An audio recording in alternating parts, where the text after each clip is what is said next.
أعوذ بالله من الشيطان الرجيم بسم الله الرحمن الرحيم وجعلنا فيها جنات من نخيل وأعناب وفجرنا فيها من العيون ليأكلوا من ثمره وما عملته أيديهم أفلا يشكرون سبحان الذي خلق الأزواج كلها مما تنبت الأرض ومن أنفسهم ومما لا يعلمون اور ہم نے زمین میں کھجور کے باغات اور انگور پیدا کیے اور ہم نے اس میں چشمے بہا دیے لِيَأْكُلُوا مِن ثَمَرِهِ تاکہ وہ اس کا پھل کھائے وَمَا عَمِلَتْهُ أَيْدِيهِمْ اور ان کے ہاتھوں نے اس کو نہیں بنایا افلا یشکرون کیا وہ شکر ادا نہیں کرتے ہیں سبحان الذی خلق الازواج کلها پاک ہے وہ ذات جس نے تمام جوڑے پیدا کیے مما تنبت الارض ان چیزوں میں سے جو زمین اگاتی ہے ومن انفسهم اور خود ان کی جانوں میں سے ومما لا يعلمون اور ان چیزوں میں سے جو وہ جانتے نہیں ہیں ومما لا يعلمون اور ان چیزوں میں سے جو وہ جانتے نہیں ہیں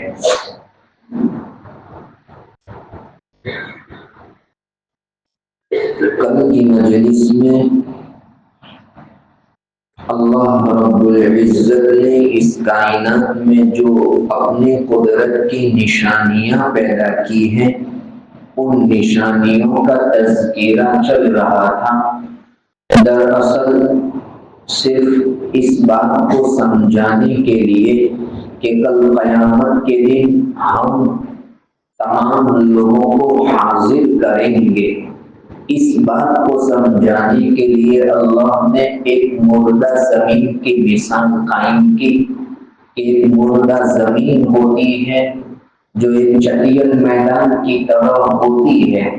لیکن جب اس میں بارش ہو جاتی ہے تو بارش کے نازل ہونے کے بعد وہ زمین زندہ ہو جاتی ہے اس میں ہریالی نکل آ جاتی ہے ابتدا کے اندر تو سخت گرمی کی حالت میں جب زمین خشک ہو جاتی ہے تو انسان اس کی طرف دیکھنا پسند بھی نہیں کرتا لیکن جب ایک بارش نازل ہو جاتی ہے تو پھر جب زمین پر ہریالی نکل آتی ہے تو پھر انسان اس کی طرف دیکھنا پسند کرتا ہے اسی طرح جب تم مر جاؤ گے تو ہم اسی طرح دوبارہ تمہیں پیدا کریں گے اسی لیے قیامت کے متعلق جو روایات آتی ہے ان روایات میں اس بات کا تذکرہ آتا ہے کہ کل قیامت کے قریب بھی جب تمام لوگوں کی موت واقع ہو جائے گی اس کے بعد اللہ ایک بارش نازل کریں گے اور اسی بارش کے نازل ہونے کے بعد پھر لوگ اپنی اپنی قبروں سے اٹھ کر میدان محشر کی طرف چلنے لگیں گے یہ دراصل قبر میں جانے کے بعد انسان کی تمام ہڈیاں مٹی ہو جاتی ہے لیکن اس کی ریڑھ کی جو ہڈی ہوتی ہے اس ریڑھ کی ہڈی میں ایک قسم کا گودا اللہ نے رکھا ہے زمین اس کو کھاتی نہیں ہے وہ گودا وہ بیج جہاں پڑتا ہے وہیں پر باقی کا باقی رہتا ہے کل قیامت کے دن جب بارش نازل ہوگی تو بارش کے نازل ہونے کے بعد وہ جو گودا پڑا ہوا ہے وہ اٹھ پڑے گا اور وہ اس کی بنا پر انسان میدان محشر کی طرف چلنا شروع کرے گا تو قیامت کے قریب بھی اس طرح بارش نازل کرتے ہوئے مردوں کو ہم زمین سے نکال کر میدان محشر کی طرف لے جائیں گے۔ یہ اللہ رب العزت نے ان مثالوں کے ذریعے سمجھانے کی کوشش کی ہے۔ آج جہاں کہیں بیج پڑا ہوا ہو لیکن جب بارش نازل ہو جاتی ہے انسان کو معلوم نہیں ہوتا ہے، لیکن بارش کے نازل ہونے کے بعد وہ بیج اگ جاتا ہے۔ اسی طرح قیامت کے دن بھی تمام کے تمام لوگ اسی طرح پیدا ہو جائیں گے، اپنا اپنا بیج جہاں پر بھی پڑا ہوگا وہی پر لوگ اٹھ کھڑے ہو کر میدان محشر کی طرف چل پڑیں گے۔ اللہ رب العزت اسی بات کو سمجھا رہے ہیں کہ ہم نے زمین کے اندر اس طرح کھجور کے باغات بھی لگا دیے، انگور لگا دیے، فائدہ صرف یہ ہے تاکہ لوگ اس کو کھائے، اس کا پھل کھائے۔ وما عملت ایدیہم، اللہ فرماتے ہیں ان تمام کے پیدا کرنے میں تمہارے ہاتھوں کا کوئی دخل نہیں ہے، تم نے تو صرف بیج کو ڈال دیا، زمین کو ہموار کر دیا اور زمین ہموار کرنے کے بعد صرف بیج ڈال دیا، بیج کے ڈالنے کے بعد آگے کا جو کام ہے وہ ہماری قدرت سے ہوا ہے کہ اس بیج میں سے کوپر نکلی، کوپر کے نکلنے کے بعد درخت بنا، درخت بننے کے بعد پھل آئے۔ یہ تمام کے تمام کام تم نے نہیں کیے، تمہارے ہاتھوں نے نہیں کیے، یہ ہماری قدرت سے صرف ہوا ہے۔ آج پوری سائنس اس بات کے اوپر غور و فکر کر لے کہ وہ بیج کے اندر سے کوپر کیسے نکلتی ہے، سوچنے پر عاجز ہو جاتی ہے۔ سائنس بہت کچھ ترقی کر گئی ہے لیکن اگر وہ زمین کے علاوہ کسی اور جگہ دانے میں سے اگر کوپر نکالنا چاہے تو نہیں نکال سکتی ہے۔ یہ زمین ہی کی ایک ایسی طاقت اللہ نے رکھی ہے کہ زمین میں جیسے بیج پڑتا ہے اللہ ہی کی قدرت سے اس میں سے کوپر نکل آتی ہے۔ اللہ اسی کو کہتے ہیں کہ تمہارے ہاتھوں نے یہ کام نہیں کی۔ ایک تفسیر تو حضرت مفسرین نے یہ بیان کی ہے۔ اور وما عملت ایدیہم،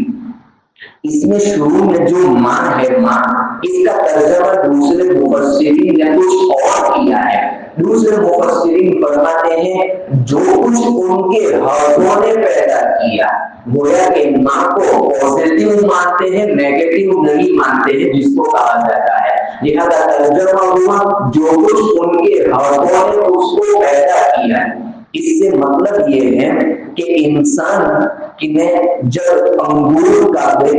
کے پیڑ کے اوپر سے انگور توڑا یا کوئی بھی پھل اس نے توڑ لیا اور اس پھل کے توڑنے کے بعد پھر اس کا اچار، حلوے وغیرہ یہ تمام کی تمام چیزیں بنائی، تو یہ تمام کی تمام چیزیں بنانے کا طریقہ ہم نے انسان کو سکھایا، جو ان کے ہاتھوں نے اس کو بنایا۔ یہ بھی اللہ رب العزت کی ایک نعمت ہے کہ انسان ایک پھل توڑتا ہے لیکن اس میں سے اس کا رس نکالتا ہے، جوس نکالتا ہے، چیز ایک ہی ہے لیکن ایک کو دوسری چیزوں کے ساتھ مرکب کرتے ہوئے ملاتے ہوئے الگ الگ چیزیں بناتا ہے۔ تو یہ الگ الگ چیزیں بنانا، یہ طریقہ سکھانا، یہ اللہ رب العزت کی ایک نعمت ہے کہ جو ہم نے پھل پیدا کی وہ اگر تم کھانا چاہو تو سیدھا پھل کھا سکتے ہو، لیکن اگر تم پھلوں میں سے الگ الگ چیزیں بنانا چاہو، اچار، چٹنی یا اس طرح کے دوسرے پھل وغیرہ بنانا چاہو تو یہ طریقہ ہم نے انسان کو سکھایا ہے۔ یہ ایک ہماری الگ نعمت ہے۔ اگر اللہ کی اس کائنات کے اندر غور و فکر کیا جائے تو یہ صرف انسان ہی کی ایک خصوصیت ہوتی ہے۔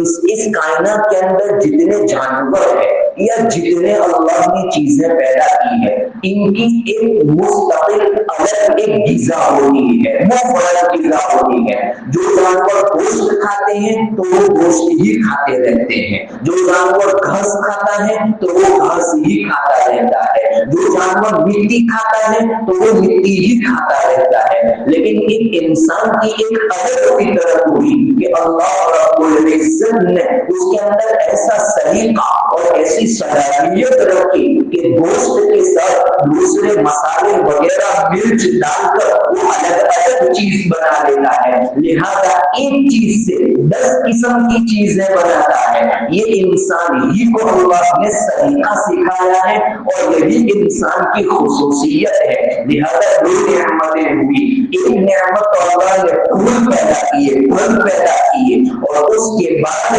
پھر اللہ نے انسان کو یہ پھول میں سے الگ الگ طریقہ سکھایا، یہ دوسری نعمت ہوئی۔ اسی کو قرآن ذکر کرتا ہے وَمَا عَمِلَتْهُ أَيْدِيهِمْ، اور جو کچھ ان کے ہاتھوں نے اس کو پیدا کیا۔ أَفَلَا يَشْكُرُونَ، کیا تم شکر ادا نہیں کرتے ہو؟ یعنی اتنی ساری نعمتیں ہماری استعمال کر رہے ہو تو چاہیے تو یہ تھا کہ تم شکر ادا کرتے۔ حضرات مفسرین نے شکر کی حقیقت بیان کرتے ہوئے ایک عجیب بات نقل کی ہے۔ شکر کہتے کس کو ہے؟ ہم یہ سمجھتے ہیں کہ شکر کا مطلب یہ ہوتا ہے کہ جو نعمت ہم ملے تو بس زبان سے الحمدللہ کہہ دے، بس یہی شکر ہے۔ حضرات مفسرین فرماتے ہیں کہ نہیں، صرف یہ شکر نہیں ہے، شکر کا مطلب یہ ہوتا ہے کہ اللہ نے جتنی نعمتیں ہمیں دی ہے ان تمام نعمتوں میں اس طور پر غور و فکر کرنا کہ اللہ کی محبت اور اللہ کی اطاعت کا جذبہ دل میں پیدا ہو جائے، یہ ہوا شکر۔ جتنی نعمتیں اللہ نے دی ہیں ان تمام نعمتوں میں غور و فکر کرنا اور اس طور پر کہ اللہ کی محبت دل میں پیدا ہو جائے اور اطاعت کا جذبہ دل میں پیدا ہو جائے، فرمانبرداری کا جذبہ دل میں پیدا ہو جائے، یہ ہوا شکر۔ اس لیے شکر کے لیے 3 چیزیں ضروری ہوئی۔ نمبر 1، دل کے اندر یہ اعتراف، دل کے اندر یہ اقرار کریں کہ جتنی چیزیں اللہ نے مجھے جو دی ہیں وہ محض اللہ نے مجھے اپنے فضل و کرم سے دی ہے۔ یہ ہوا نعمتوں میں غور و فکر کرنا۔ کوئی چیز ہمیں ملی ہے تو نعمتوں میں غور و فکر کرنے کا مطلب یہ ہے کہ زبان سے یہ اقرار کریں، دل سے یہ اعتراف کریں کہ جتنی چیزیں اللہ نے مجھے دی ہیں وہ تمام کی تمام چیزیں اللہ نے مجھے محض اپنے فضل و کرم سے دی ہے۔ میرا کوئی کمال نہیں، میرا کوئی ہنر نہیں، میرے کوئی قابلیت نہیں، میرے کوئی صلاحیت نہیں، یہ تو محض اللہ نے اپنے فضل و کرم سے مجھے دی ہے۔ یہ نعمتوں کے اندر غور و فکر کرنا ہوا۔ دوسری چیز، جب اللہ نے مجھے اپنے فضل و کرم سے یہ چیز دی ہے تو اللہ ہی میرا محبوب ہے، اللہ کے علاوہ کوئی نہیں ہے، یہ ہوا اللہ کی محبت کا پیدا ہونا۔ اور تیسری چیز، اللہ کی محبت کا پیدا ہونا اور دل کے اندر اطاعت کا جذبہ پیدا ہونا۔ یعنی اب جب اللہ نے مجھے اپنے فضل و کرم سے یہ چیزیں دی ہیں تو ان چیزوں کو میں انہی چیزوں میں استعمال کروں گا جس سے اللہ رب العزت راضی ہو۔ لہذا اللہ کی مرضیات کے اندر میں ان چیزوں کو میں ان چیزوں کو استعمال کروں گا، نامرضیات کے اندر میں ان چیزوں کا استعمال نہیں کروں گا۔ یہ ہوا اطاعت کا جذبہ، یہ ہوا فرمانبرداری کا جذبہ۔ حضرت صوفیہ کرام فرماتے ہیں جس آدمی کے دل کے اندر جب یہ 3 باتیں پیدا ہو گئی نا کہ اللہ کے فضل سے مجھے نعمت ملی، اللہ ہی میرا محبوب ہے اور اسی کی مرضیات کے اندر میں اس کی نعمتوں کو استعمال کروں گا، اگر یہ 3 چیزیں پیدا ہو گئی، حضرت صوفیہ کرام فرماتے ہیں وہ مقام شکر تک پہنچ جائے گا۔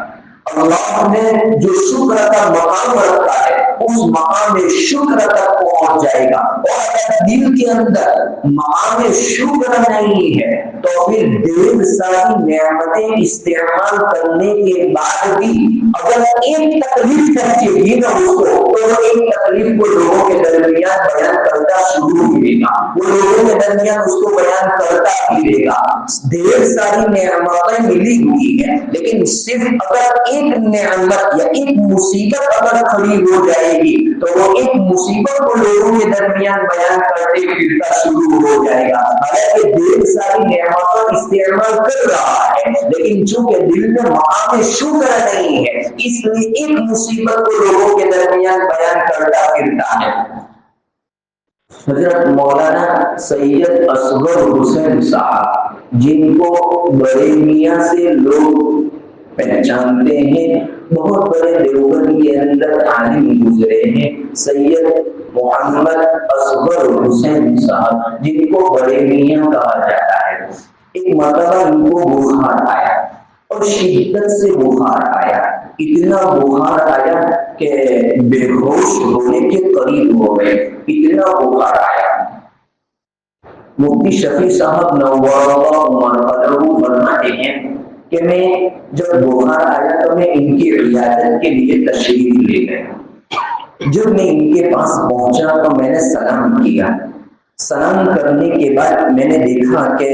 بخار کی بنا پر کچھ بے ہوشی کا عالم طاری ہے، بے ہوش ہو چکے ہیں. میں تھوڑی دیر وہاں پر ان کے پاس بیٹھا رہا. تھوڑی دیر بیٹھنے کے بعد جب تھوڑا افاقہ ہوا تو میں نے سلام کیا. حضرت نے سلام کا جواب دیا اور میں نے پوچھا حضرت خیریت سے ہو؟ تو اس موقع پر بڑے میاں نے کہا الحمدللہ میں خیریت سے ہوں، الحمدللہ میں خیریت سے ہوں. اور اس کے بعد کہا الحمدللہ میں خیریت سے ہوں، میرے گردے صحیح طریقے سے کام کر رہے ہیں، میرے کان صحیح طریقے سے سن رہے ہیں، میری آنکھیں صحیح طریقے سے دیکھ رہی ہیں، میرے ہاتھ اور پیر صحیح طریقے سے کام کر رہے ہیں، ان میں کسی قسم کا کوئی درد نہیں ہے، صرف بخار ہے. یہ ہوا مقام شکر. اس کو کہا جاتا ہے مقام شکر. صرف بخار ہے، کوئی تکلیف ہے، لیکن اس کی بنا پر دوسری نعمتوں کا اقرار کر رہے ہیں کہ صرف بخار ہے، گردے تو صحیح طریقے سے کام کر رہے ہیں، ہاتھ پیر کے اندر کوئی تکلیف نہیں ہے، آنکھوں اپنے دیکھنے کا کام کر رہی ہے، کان اپنے سننے کا کام کر رہے ہیں، یہ صحیح طریقے سے ہے، اس کے علاوہ اور کوئی تکلیف نہیں ہے، صرف بخار ہے. اس کو کہا جاتا ہے مقام شکر. امام غزالی رحمۃ اللہ علیہ فرماتے ہیں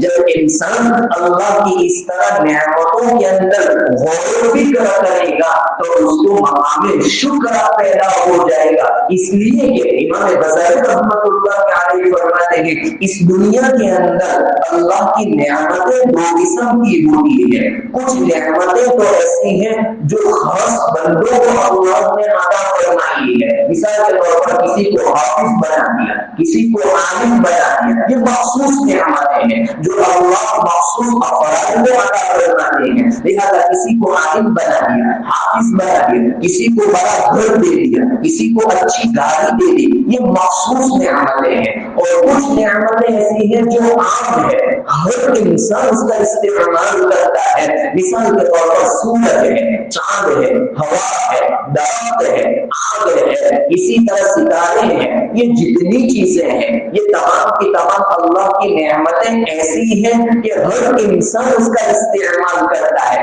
پھر امام غزالی رحمۃ اللہ علیہ فرماتے ہیں لیکن چونکہ یہ اتنی عام چیزیں ہیں اور اس کے حاصل کرنے میں انسان کو کسی قسم کی کوئی تکلیف اٹھانا نہیں پڑی اور کسی قسم کے کوئی روپیے پیسے خرچ کرنے نہیں پڑے، اس لیے ان نعمتوں کو وہ نعمتیں سمجھتا ہی نہیں ہے. ان نعمتوں کو اس کے حاصل کرنے میں انسان کو کسی قسم کی کوئی تکلیف اٹھانی نہیں پڑی. ہوا آپ کے اعتبار سے چل رہی ہے، سورج اپنے اعتبار سے نکل رہا ہے، چاند اپنے اعتبار سے نکل رہا ہے، آگ اپنے اعتبار سے سلگانے کا کام کر رہی ہے، یہ اپنے اعتبار سے کر رہے ہیں. تو ان نعمتوں کے حاصل کرنے میں بندے کو چونکہ تکلیف اٹھانی نہیں پڑتی ہے، ویسے خرچ نہیں کرنے پڑتے ہیں، اس لیے انسان اس کو نعمت شمار ہی نہیں کرتا ہے. اسی لیے تو قرآن کریم نے دوسری جگہ کے اوپر عجیب بات نقل کی ہے. قرآن کہتا ہے قل ارأيتم إن جعل الله عليكم الليل سرمدا إلى يوم القيامة من إله غير الله يأتيكم به. اللہ فرماتے ہیں ذرا تم سوچو، یہ جو رات آ رہی ہے اور رات کے بعد دن آ رہا ہے، ذرا سوچا تم نے کہ یہ ہماری کتنی بڑی نعمت ہے؟ اللہ فرماتے ہیں اگر ہم قیامت تک اگر پورا رات ہی رات رکھے دین ہی نہ آئے تو ہے کوئی معبود تمہارے پاس کہ جو تمہارے پاس دین کی روشنی کو لے آئے؟ اور آگے قرآن کہتا ہے قل ارأیتم ان جعل اللہ علیکم النہار سرمدا الی یوم القیامۃ من الہ غیر اللہ یأتیکم بضیاء۔ اللہ فرماتے ہیں ذرا سوچو ہم قیامت تک اگر دین رکھے رات ہی نہ آئے دین رکھے تو ہے تمہارے پاس کوئی طاقت کہ جو تمہارے پاس رات کی تاریکی کو لے کر آئے؟ افلا تشکرون، کیا تم شکر ادا نہیں کرتے ہو؟ امام غزالی رحمۃ اللہ علیہ کسی بات کو سمجھانا چاہتے ہیں کہ یہ نعمتیں عام ہیں لیکن اس کے حاصل کرنے میں ہمیں چونکہ اتنی طاقت استعمال کرنی نہیں پڑی جس کے نتیجے کے اندر یہ نعمت ہمیں نعمت معلوم نہیں ہوتی ہے۔ اسی لیے حضرات صوفیہ کرام کا یہ معاملہ ہے کہ نعمت کا اگر شعور ہوگا تو اس کی بنا پر نعمت کے اندر بقا رہے گا۔ انسان دل کے اندر اگر یہ سوچے کہ یہ اللہ کی نعمت ہے تو اگر شعور پیدا ہوگا احساس پیدا ہوگا تو اس کی بنا پر نعمت کے اندر بقا رہے گا، نعمت دائمی رہے گی۔ اور فقدان فقدان نعمت کا سبب ہوتا ہے، یعنی اگر دل کے اندر شعور ہی نہیں ہے کہ اللہ کی نعمت استعمال کر رہا ہوں، شعور ہی نہیں ہے تو اس کی بنا پر وہ نعمت کے ظاہر ہونے کا سبب بن جاتا ہے۔ لہذا اگر دل کے اندر نعمت کا احساس ہے تو اس کی بنا پر نعمت کے اندر بقا رہے گا، اور اگر نعمت کا فقدان شعور کا فقدان ہو گیا، شعور ہی نہیں ہے تو اس کی بنا پر نعمتوں کے اندر بھی زوال آ جائے گا۔ اللہ رب العزت اسی بات کو یہاں پر سمجھا رہے ہیں افلا تشکرون، یہ پوری چیزیں ہم نے تمہارے لیے پیدا کی ہے تو کیا ان چیزوں کی بنا پر تم ہمارا شکر ادا نہیں کرتے ہو؟ یہ ہوا شکر اور یہ اس کی حقیقت۔ اگر اللہ رب العزت نے اور اپنی نعمتوں کا تذکرہ آگے والی آیات کے اندر کیا ہے، انشاءاللہ اس میں اس کو ذکر